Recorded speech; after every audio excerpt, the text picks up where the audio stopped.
오늘 여러분에게 드리려고 하는 말씀의 제목은 옥합을 깨뜨려라 라는 그러한 제목으로 말씀을 드립니다. 옥합을 깨뜨려라. 여러분, 그릇을 깨뜨리면 기분이 좋습니까? 나쁩니까? 근데 그릇 깨뜨리는 날이 있습니다. 우리나라 관습에. 언제 깹니까? 네? 결혼식 날. 결혼식 날 바가지 깨뜨립니다.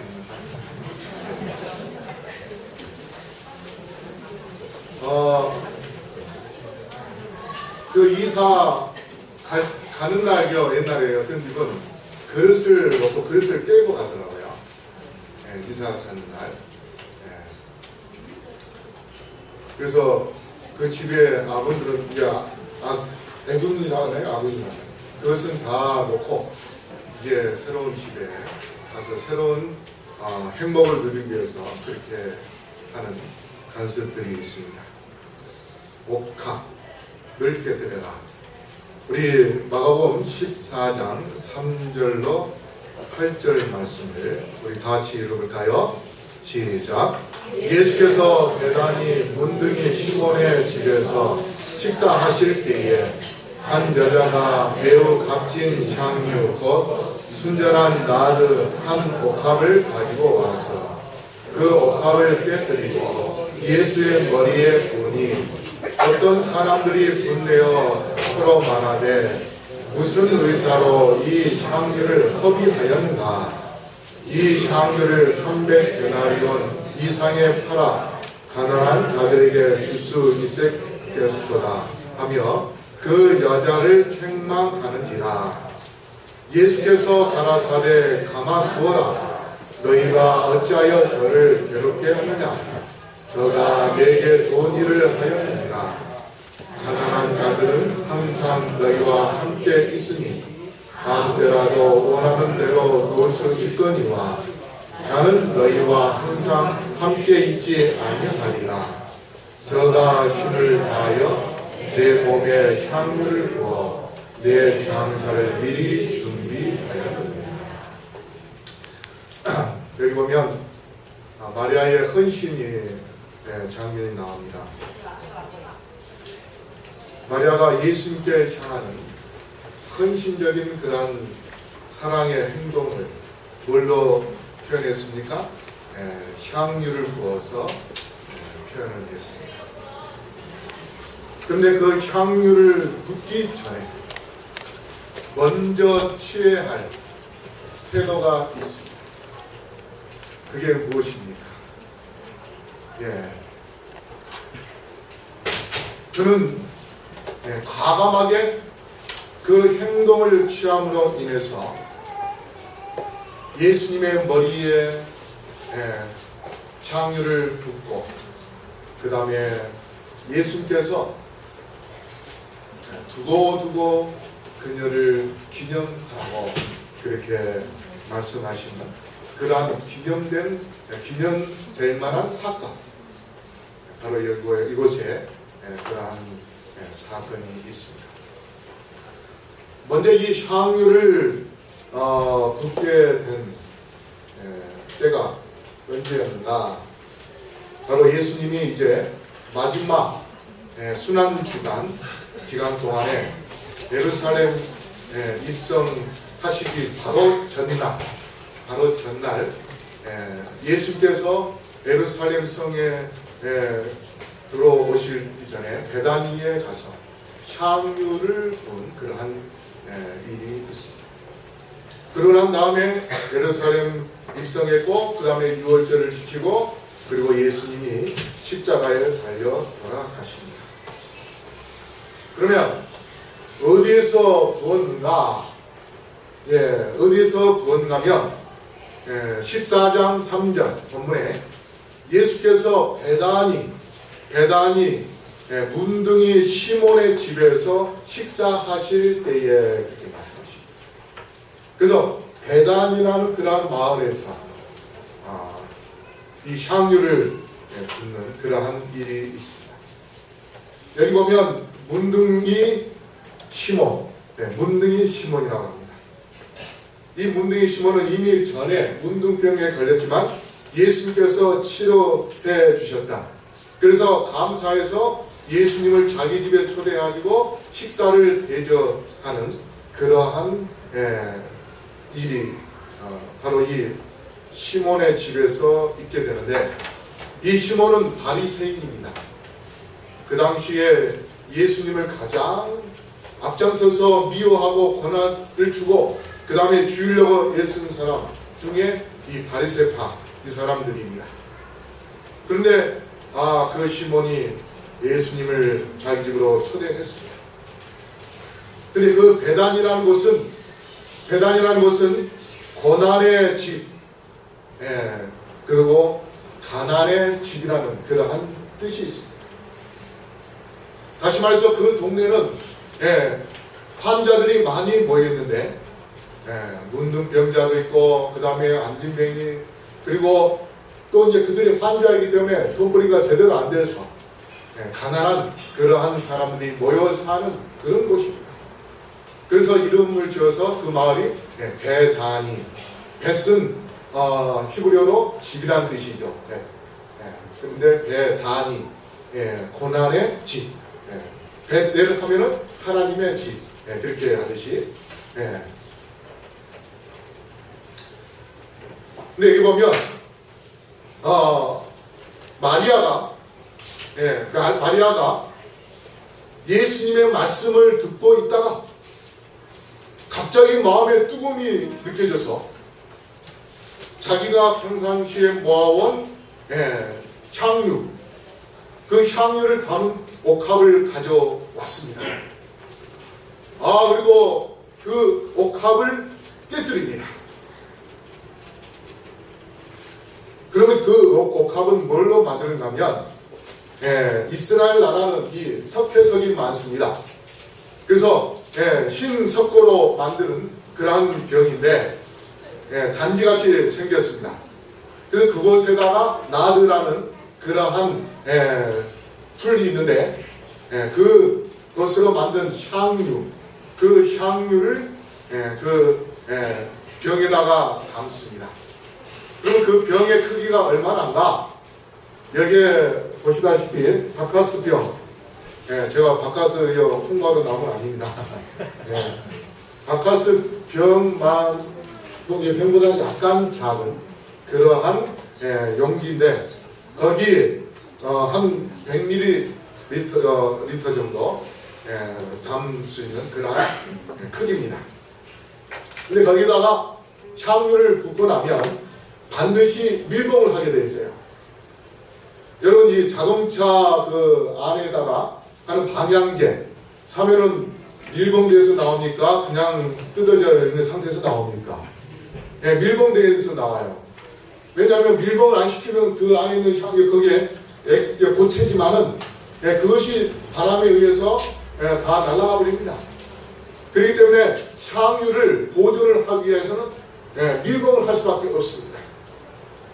그런데 여기서 깨뜨리고 하는 그 말은 병과 뚜껑을 분리시키고, 근데 옛날에는 밀봉을 어떻게 했나 하면 고무줄 이거나 이런 것이 없었기 때문에 거기에다가 진흙으로 반죽을 해가지고 그 뚜껑 그 주위를 옛날에 우리 시루떡 할 때에 시루에다가 밀가루 이렇게 붙이듯이 그런 식으로 해야 됩니다.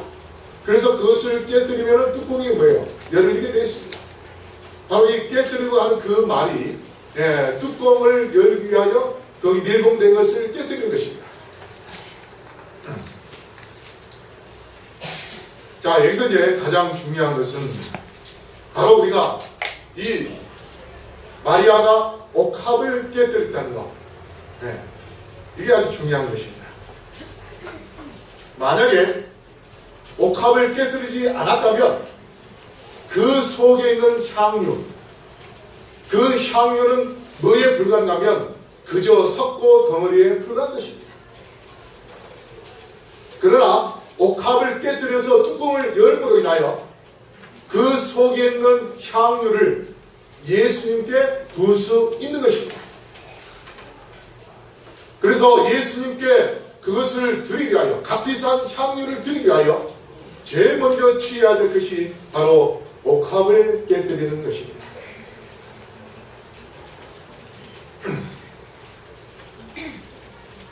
근데 그 옥합을 깨뜨린다는 것은 어떤 영적인 의미가 있는가? 우리가 예수님께 내 자신을 헌신하고 또 내가 갖고 있는 것을 헌신하는 데 있어서 그것을 차단시키고 그것을 막을 수 있는 그러한 옥합이 분명히 있습니다. 그게 무엇일까요? 세상을 향한 욕심이 있을 수 있습니다. 우리가 이웃 사람들에게 물론 봉사하고 이렇게 하는 건 좋겠지만 내 자신의 어떤 명예와 내 자신을 사람들에게 드러내는 데 있어서는 돈을 아끼지 않고 사용합니다. 그러나 교회에다가 하나님을 위하여 뭔가 드리자 할 때는 굉장히 아까워하고 여러 가지 핑계를 대면서 하나님께서 돈을 요구하시겠느냐 그렇게 하면서 욕심을 갖는 그런 경우도 있습니다. 또 교만한 마음, 내가 아니면은 내가 그 일을 하지 않으면은 그 일이 결코 안 될 것이다 하는 그러한 교만한 마음, 그리고 자존심, 그리고 세상의 유혹과 쾌락, 이러한 것들이 하나님께 헌신하게 하는 데 있어서 방해되는, 하나님께 드리는데 그것을 차단시키는 옥합이 될 수 있습니다. 그래서 우리가 마음속에 있는 그러한 것들을 다 깨뜨리고 오직 주님께 헌신과 섬김의 향유를 붓기를 바란다면 정말 내 자신이 갖고 있는 그러한 옥합을 찾아야 될 것입니다. 여러분, 이 계란을 계란 속에 이제 알이 이제 들어있는데 그것이 부화돼서 갈기 나오려면 뭘 해야 되겠습니까? 계란을 깨뜨려야 됩니다. 계란을 깨뜨려야 닭이 됩니다. 자기의 껍질, 자신의 껍질을 깨뜨려야만이 그 계란 밖으로 나와서 자유롭게 활보하면서 세상을 보면서 마음껏 먹으면서 행복하게 살 수 있습니다. 그리고 자신의 껍질을 깨뜨릴 때에 자신의 우물 속에서 나와서 새로운 세계, 그리고 예수님의 축복을 새롭게 경험할 수 있을 것입니다. 여러분의 껍질은 무엇입니까? 하나님께 헌신해야 할 그러한 가운데서도 헌신하지 못하도록 차단시키는 옥합은 무엇입니까?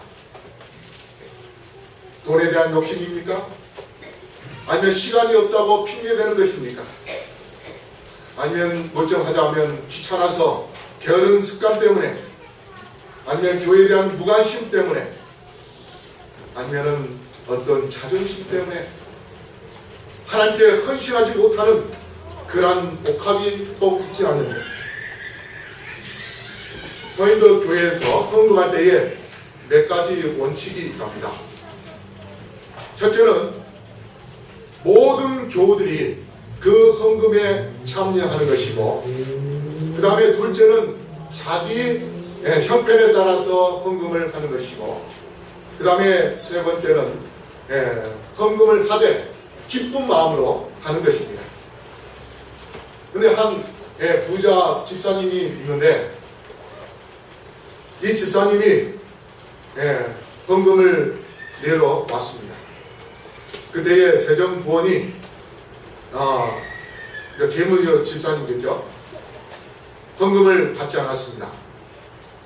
왜 그런가 하면 당신은 두 번째 원칙에 벗어났습니다.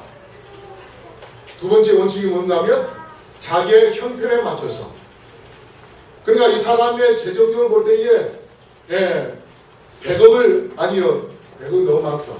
1000만 원을 바쳐야 되는데 100만 원만 가져온 거예요. 그래서 이 재무집사님이 볼 때에 당신은 그래도 1000만 원 정도는 바쳐야 되는데 적습니다. 다시 가져가십시오. 그래서 이 사람이 이제 다시 돌아가가지고 1000만 원을 갖고 왔습니다. 100만 원을 내야 되는데 10배를 가져왔으니 속이 쓰리고 그 다음에 얼굴이 찡그러지고 억지로 이제 갖고 내려고 합니다. 그때 또 이 재무집사님 또 안 받겠습니다. 왜 그럽니까? 또 짜증을 냅니다. 세 번째 원칙이 뭡니까? 즐거운 마음으로. 그래서 이 사람이 다시 집에 돌아가서 회개를 했습니다. 하나님, 제가 하나님께서 주시는 그 축복을 많이 누리면서도 내 자신을 하나님께 드린 것에 대하여 아까워했습니다. 회개합니다. 제가 뭐 헌금을 하는 것은 아니고 헌신에 대하여 제가 말씀을 드리려고 합니다. 내 자신의 옥합, 여러분 한번 생각을 해보십시오. 교회에서 청소를 하자 할 때에 또 무엇을 하자 할 때에 여러분 적극적으로 참여하십니까? 이런저런 핑계대면서 뒤로 물러서지는 않는지요. 그러나 여러분이 과감하게 적극적으로 여러분이 갖고 있는 하나님께 헌신을 가로막는 그 옥합을 과감하게 깨뜨린다면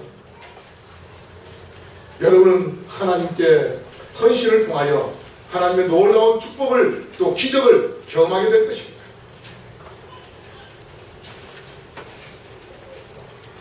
자, 그러면 향유는 어떻게 무엇으로 만든가? 야생 나두초라는 그런 뿌리가 있는데요.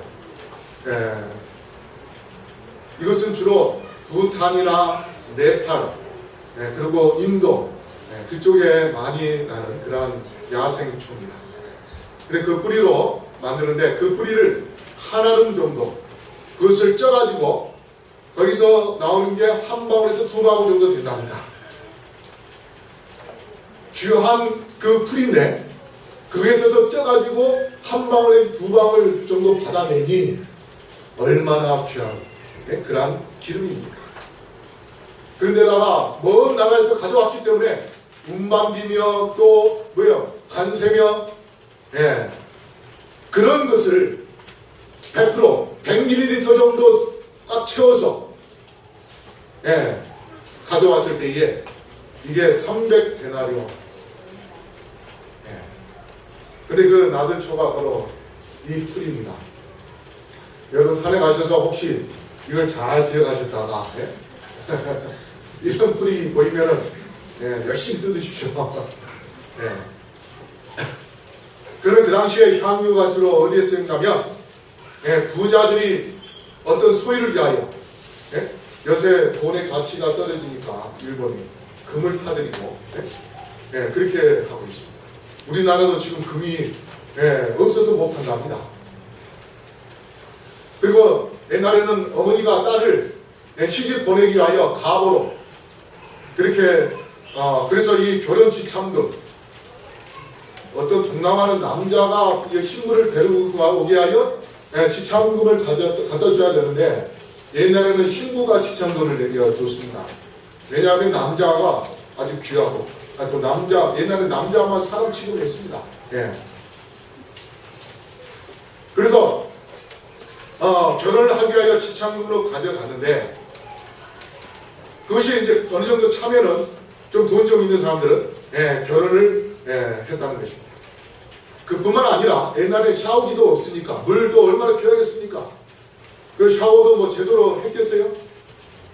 그 몸에서 냄새 나고 그렇기 때문에 결혼을 할 때에는 여자가 향유를 뿌리면 그 냄새 때문에 악취는 사라지겠죠.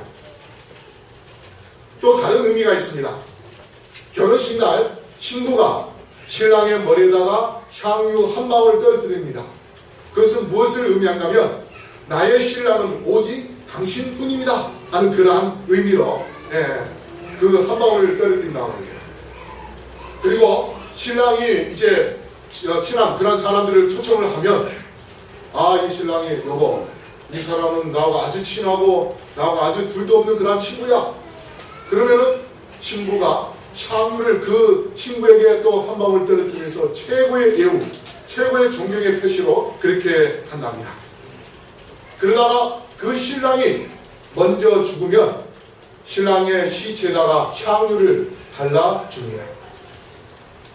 그런데 예수님께 이 마리아가 어떻게 했는가? 마태복음 6장 7절에 보면 예수의 머리에 부으니 그렇게 했고, 마가복음 14장 3절에도 예수의 머리에 부으니 그렇게 했습니다. 그런데 누가복음 쓴 누가는 울며 눈물로 그 발을 적시고 자기 머리털로 씻고 그 발에 입 맞추고 발에다가 부각을 하고 있습니다.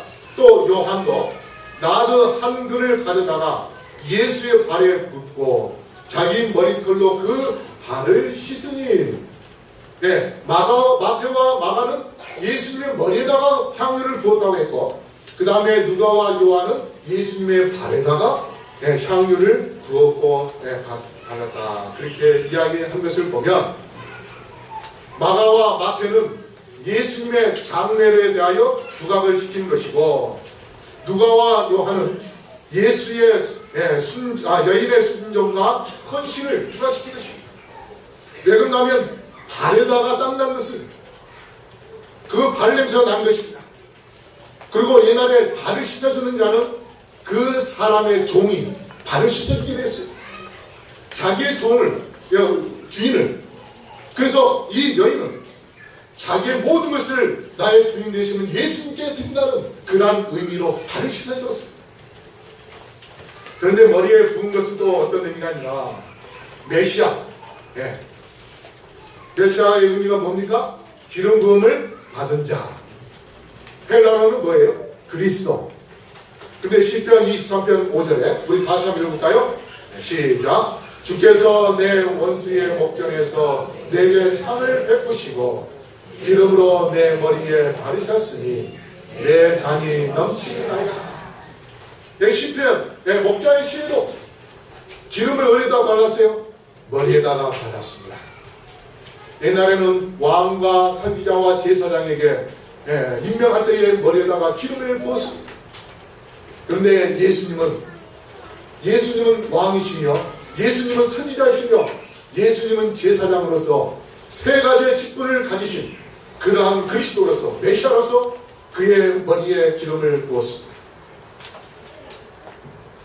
그리고 예수님이 십자가 달려 돌아가시고 무덤에 계실 때에 세 여인이 향유를 발라드리기 위하여 찾아간 그러한 일이 있었는데, 죽은 자에게 그렇게 바른 것은 가장 귀한 존경과 사랑의 표현이었습니다.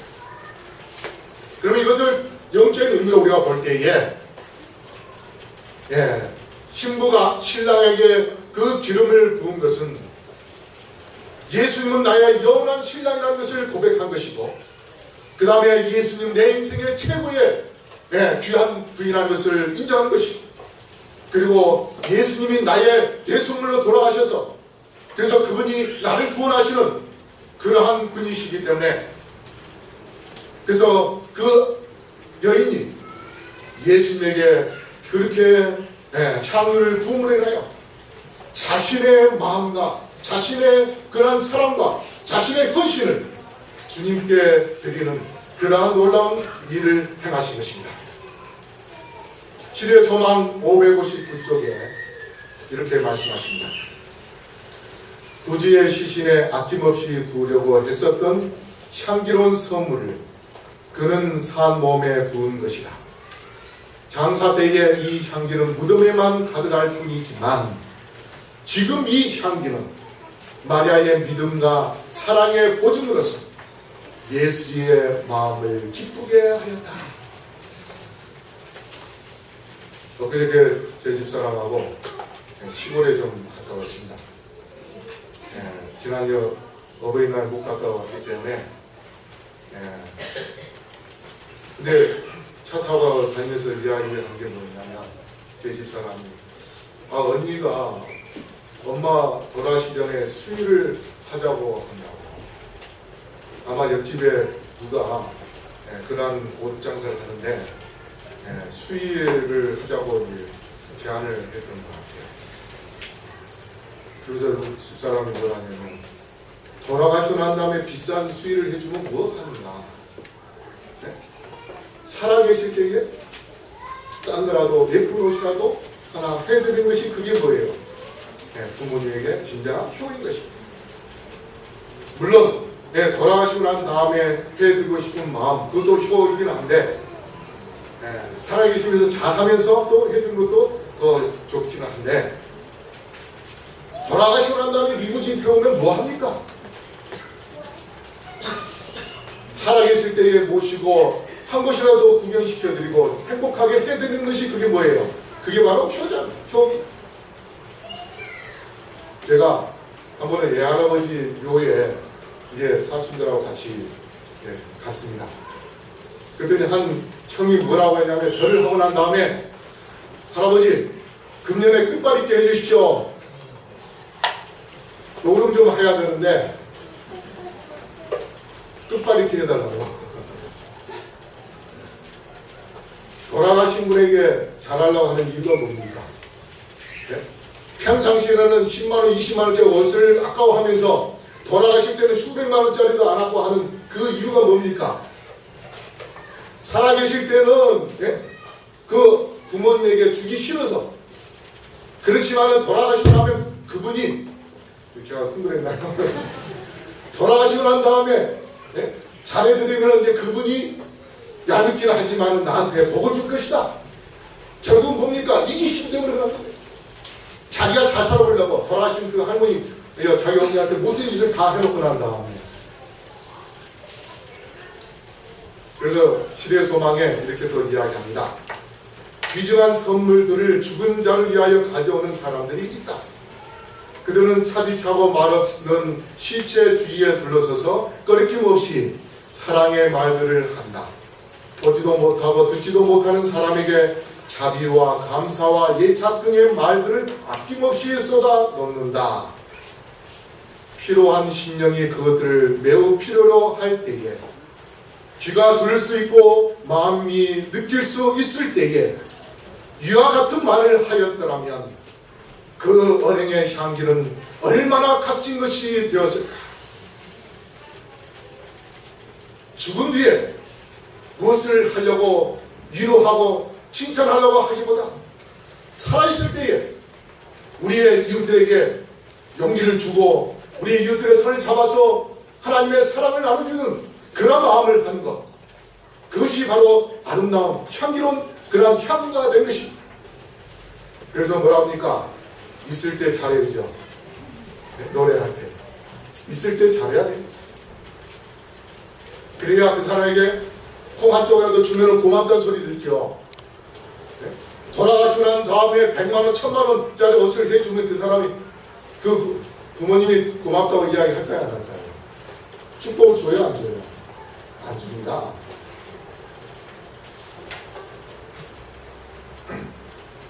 마리아가 예수님께 향유를 부은 이유가 있었습니다. 요한복음 11장 53절. 요한복음 11장은요. 예수님이 나사로를 살린 마리아의 오빠를 죽은 자를 살린 그러한 사건이 나오는 장입니다. 근데 그 마지막 부분에서 이날부터는 저희가 예수를 죽이려고 모의하니라. 그러므로 예수께서 다시 유대인 가운데 드러나게 다니지 아니하시고 여기를 떠나 빈들 가까운 곳인 에브라임이라는 동네에 가서 제자들과 함께 거기 유하시니라. 유대인의 유월절이 가까움에 많은 사람이 자기를 성결케 하기 위하여 유월절 전에 시골서 에루살렘으로 올라갔더니, 자, 저희가 예수를 죽이려 한다는 것은 누구냐면 대제사장과 바리새인들입니다. 대제사장과 바리새인들이 왜 예수를 죽이려 한가면 죽었던 나사로, 썩어서 냄새가 푹푹 나는 그 나사로를 예수님께서 나사로야 나오라 하는 그 한마디에 그 무덤에서 붕대가 칭칭 감겨있는 썩은 악취가 나는 그러한 죽었던 자가 일어난 것을 보고 수많은 사람들이 그 장면을 보고 놀라면서 예수님께 모든 마음과 모든 생각이 집중되었습니다. 그럴 때에 백성들의 사랑과 백성들의 관심을 빼앗긴 대제사장과 서기관들이, 바리새인들이 예수님을 죽이려고 모의했습니다.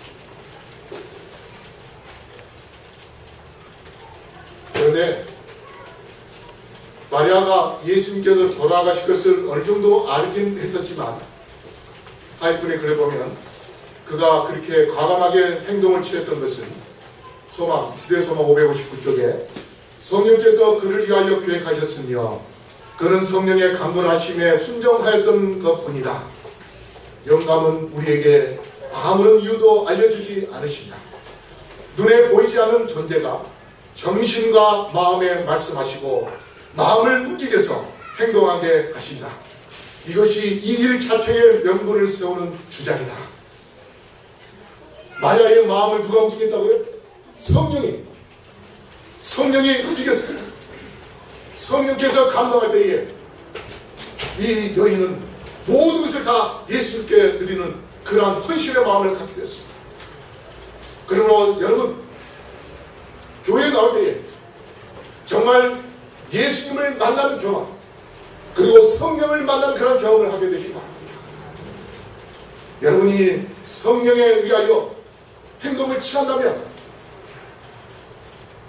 하나님의 기념책에 여러분의 이름이 기록될 것이고 여러분은 평생 영원히 여러분의 이름이 흐려지지 않는 그런 놀라운 역사를 이루게 될 것입니다. 여러분, 향유의 가치, 한 그 조그만 병, 거기에 들어있는 그 향유가 300데나리온이라고 했는데 옛날에 그 당시에 한 데나리온은 노동자의 하루 품삯이었습니다. 뭐 5만원짜리도 되고 10만원짜리도 되는데 계산하기 좋게 10만원 잡는다면 얼마예요? 3천만원입니다. 여러분, 3천만원을 하나님께 드린다는 게 쉬울까요? 제가 봉학교에 있을 때에 건물을 하나 사게 되었어요. 건축 허금하기 전에 계약을 해버렸습니다. 돈도 뭐 한 7천만원 정도 끼는 거 가지고 6억 7천만원짜리 건물을 산 걸 계약을 했어요. 그런데 교인들이 감동이 돼가지고 헌금을 했는데 어떤 분이 1억을 내시는 몇 분들 5천만원, 그렇게 해서 그날 6억 6천만원이 나왔습니다. 우리가 리모델링 하는데 사실 교회 돈 재정이 여유가 있기 때문에 뭐 헌금할 안 해도 되는 그런 상태입니다. 그래서 여러분의 돈이라고 하는 거 아니에요. 그러나 여러분이 하나님에 위하여 뭔가 헌신하고 희생하자는 그런 마음이 있다면 하나님께 성령의 이끄심에 의하여 하는 것도 필요합니다. 4절에 보면 가룟 유다가 그 향유를 예수님께 마구 부어버렸을 때에 머리에다가, 마구라 해도 조그만 배밖에 안 되지만 머리에다가 붓고 또 발에다가 그 씻어주는 그 장면을 보면서 300데나리온인데 하면서 가룟 유다가 뭐라 하냐면 왜 그것을 허비하느냐 했습니다. 차라리 그것을 팔아가지고 가난한 자를 돕지. 근데 가룟 유다는요, 사실 재정을 담당하면서 그 돈을 몰래 도둑질을 많이 했습니다. 근데 예수님은 뭐라고 이야기합니까? 놔둬라. 내가 떠나가고 난 다음에 가난한 자와 너희들은 계속 있을 거 아니냐. 그래서 내 장례식을 위하여 하는 이 행위를 두고 뭐라 하지 말고 그의 헌신을 예수님께서는 받아주셨습니다. 여러분, 허비와 헌신의 사이가 뭐냐? 하나님의 뜻을 이해하고 이해하지 못하고의 차이입니다. 예수님은 계속해서 내가 죽을 것이라고 말씀했습니다. 십자가에 달려 돌아가실 것에 대하여 이야기했습니다. 그런데 제자들은 그것을 이해하지 못했습니다. 오히려 예수님께서 왕이 되면 한 자리 차지하려고 그렇게 생각했습니다. 그러나 마리아는 예수님이 돌아가실 것을 알고 그래서 살아계실 때에 그에게 들고자 하는 그런 마음으로 그 향유를 드렸습니다. 여러분, 거울과 유리의 차이가 뭡니까? 한 돈 많은 부자가 돈은 많은데 욕심만 부리니까 사람이 붙지 않습니다. 외톨이가 되었어요. 그래서 이 사람이 현자를 찾아가지고 하소연합니다. 나를 왜 사람들이 싫어할까요? 그래야 이 현자가 창문을 밖을 보여주면서 이 창문 밖으로 내다봐라. 깨끗한 유리를 밖을 내다보니까 사람도 있고 여러 가지 좋은 경치들이 보입니다. 그러고 난 다음에 이 사람을 또 거울로 세워서 거울을 쳐다봐라 하니까 누가 보입니까? 자기가 보이는 것입니다. 투명한 유리, 그 다음에 거울, 뭐의 차이일까요? 유리에 뭐가 있느냐 없느냐의 차이입니다. 수은이 있으면 거기는 거울이고 없으면 유리입니다.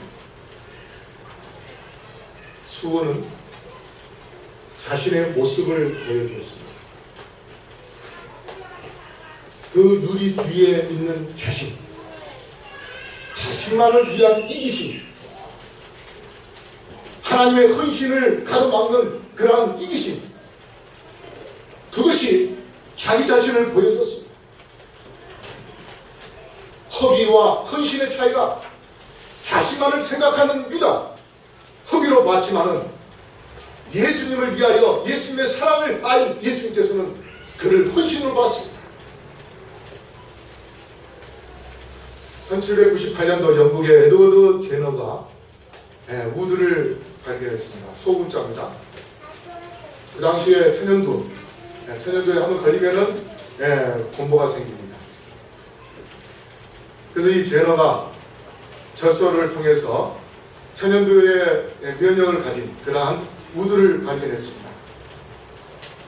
그러자 이 사람이 시골의 그 의사였는데 부도시에 있는 의사들이 야, 그 시골에 있는 그 의사가 발견한 그게 뭐가 대단하다고 그 다 엉터리 거야 받아주지 않았습니다.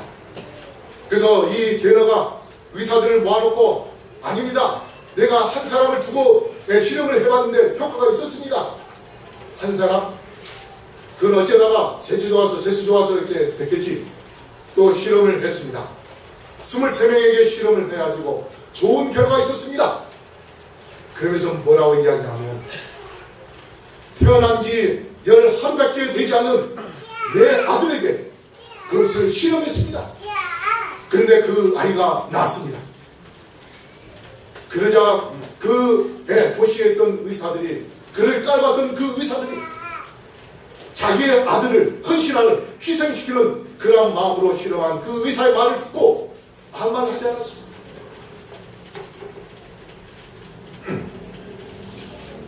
여러분, 우리가 주님께 헌신하는 데 있어서는 바로 내 자신 속에 있는 옥합이 있습니다. 근데 그 옥합을 깨뜨리느냐 깨뜨리지 못하고 있느냐에 따라서 그 향유는 예수님께 드려질 수도 있고 아니면 그 석고 속에 그저 굳어버리는 그러한 기름에 불과할 수밖에 없을 것입니다. 여러분, 정말 예수님께서는 자신의 몸을 깨뜨려서 십자가에서 자신의 몸을 깨뜨려서 우리를 위하여 물과 피를 주셨는데 우리 모두 내 자신 속에 있는 자신만을 위한 그러한 옥합을 과감하게 깨뜨리시고 예수님께 진정으로 사랑과 헌신의 마음으로 자신을 드리심으로 인해서 주께서 이 땅에 오실 때에 우리 모두 다 마리아를 잊지 않으실 예수님, 바로 우리의 이름도 잊지 않으실 텐데 우리를 호명하실 그 예수님을 맞이하고 하늘에 들어가시게 되기를 간절히 바라겠습니다. 여러분, 향유 옥합에는 노래 아시죠? 내게 있는 향유보다 주께 가져와 그 바위에 임마 주께 드립니다. 내게 나를 위해 험한 산길 오르신 그 발, 걸음마다 크신 사랑 새겨 놓았네. 나를 위해 십자가에 달리신 그 발, 흘린 피로 나의 죄를 대속하셨네. 주님 다시 이 땅 위에 임하실 그때 주의 크신 사랑으로 날 받아주소서. 이 찬미가 우리의 찬미가 되시게 하여 내 자신 속에 있는 옥합을 깨뜨리시고 향유를 들으시기를 바라면서 말씀을 마치겠습니다.